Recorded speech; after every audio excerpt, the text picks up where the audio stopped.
So இந்த பர்ஸை பார்த்த உடனே மேக்ஸிமம் வந்து நீங்கள் கெஸ் பண்ணியிருப்பீங்க நான் என்ன வாங்கியிருப்பேன் அப்படின்னு சொல்லிட்டு. ஸோ ஆமாம், ஒரு கோல்டு காயின் தாங்க வாங்கியிருந்தேன்.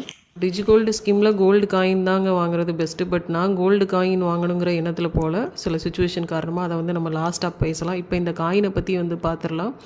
ஸோ இது வந்து ஒரு 4 கிராம் காயின். கரெக்டாக 4 கிராம் இருக்கிற மாதிரி வேண்டாம், கொஞ்சம் எக்ஸஸாக இருக்க மாதிரி பார்த்து கொடுங்க அப்படின்னு சொல்லி நான் கேட்டு கொஞ்சம் சில காயின்ஸ்லாம் நான் வந்து பார்த்துட்டு தான் வந்து இதை வந்து செலக்ட் பண்ணேன்.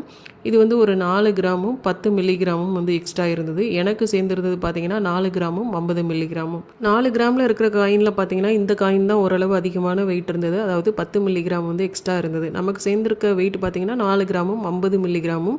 ஸோ அந்த வெயிட்டுக்கு எக்ஸாக்டான காயின் வந்து கிடைக்காது. 50 மில்லிகிராம்லாம் எக்ஸ்ட்ரா வச்சும் காயின் வந்து மேக்ஸிமம் வந்து செய்ய மாட்டாங்க. ஸோ மேக்ஸிமம் இருக்கிறதுலே இந்த 10 மில்லிகிராம் எக்ஸ்ட்ரா இருக்க மாதிரியான இந்த காயின் தான் வந்து இருந்தது. ஸோ இந்த காயினே நான் ஃபைனலாக வந்து செலக்ட் பண்ணிக்கிட்டேன். நிறைய வெயிட் வேரியேஷன்ஸ்லையுமே வந்து